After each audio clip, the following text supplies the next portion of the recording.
Okay, Rover maintenance part 3, Rover 45 maintenance part 3 for Joseph.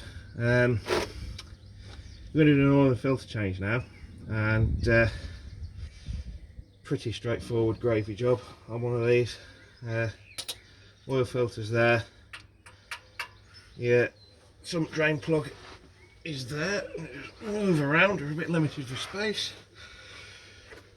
So yeah, that's your drain plug. It's 15mm. You can use a socket, you can use a spanner, whatever takes your fancy. I haven't worked on this car before, so the filter's probably going to be ridiculously tight. Probably the same with the sump nut, but we shall see. Let's get the oil draining first.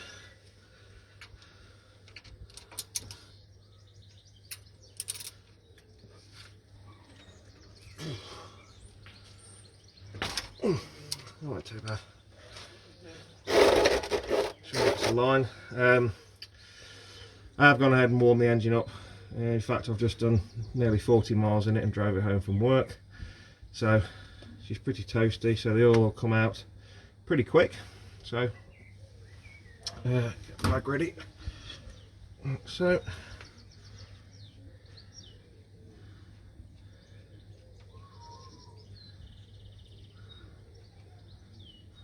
let's see if I can do this without getting oil on my hands. 1, 2, 3.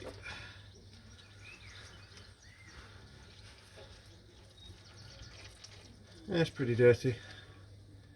Not bad, but I think this car was last serviced in late 2018,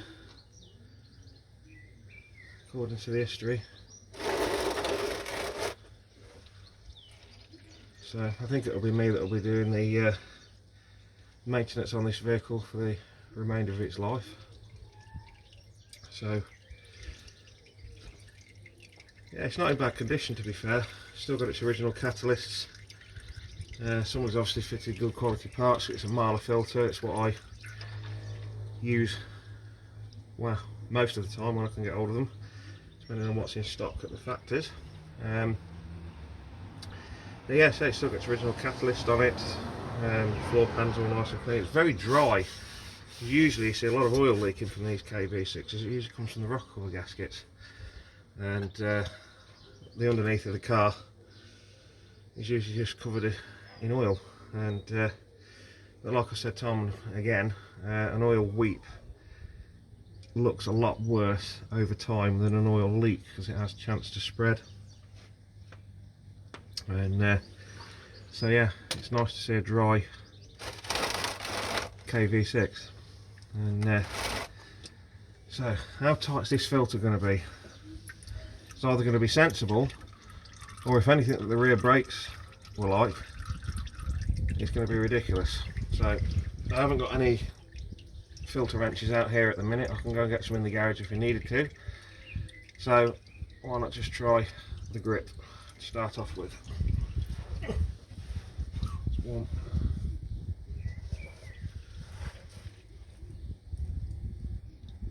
Ooh, no job. Wow.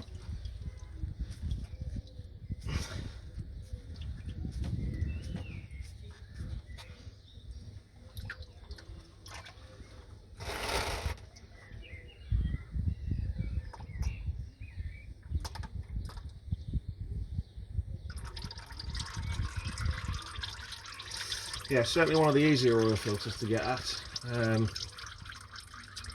compared to a lot of the more modern V6s. It's usually buried somewhere, particularly like the Alpha behind me. Those V6s in that, it's a horrible job to do the filter on those, and there is a video of me struggling to do the oil filter on the Alpha behind, and if you want to have a watch of it, have a watch, it's quite funny, and you'll see exactly what I'm on about. So time to get oily hands.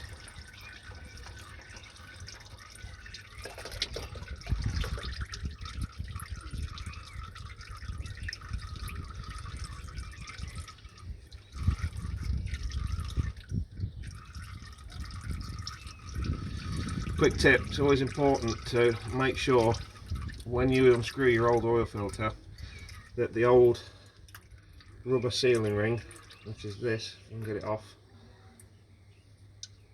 comes off with the old oil filter and doesn't stay stuck on the oil pump housing up there. I've been guilty of that myself many moons ago by not noticing it when I was a young buck doing an oil filter on my Granada, and yeah, I had a massive oil leak, and because of that, effectively I double gasketed it, and we all learn, don't we? Let it clean.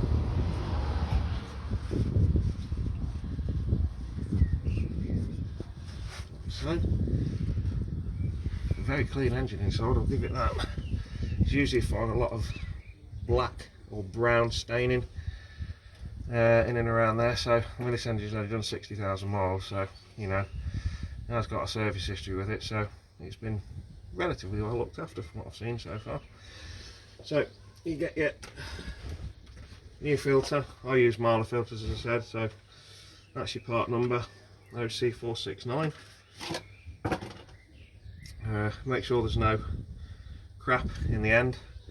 I usually just get a little bit of oil, it's draining out, relatively clean. Important to seal the mating surface of the filter. When it goes on the rubber ring, just reach up, give the filter housing another quick wipe,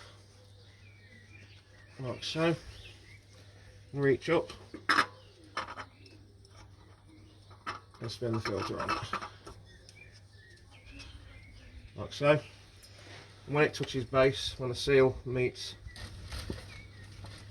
another around about 3/4 of a turn, should just do it. Perfect. So that's that. Just let that drain just a little bit more, and yeah, just clean the sump nut. Actually, sump nut is basically just a 15mm bolt. It's got a aluminium crush washer on it, which is in remarkable shape, so there's no need to replace that. I do keep them in stock, there's nothing wrong with that.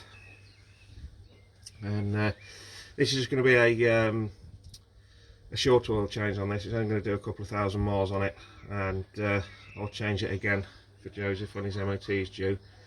So I'm going to put some hydraulic valve lifter treatment in it, and run that around for a bit. And the oil it's dirty, but it should be coming out a bit cleaner than that. So yeah, it'll do a couple of thousand miles, and we'll change the oil and filter on it again, and should be good then for 7,000–8,000 miles after that.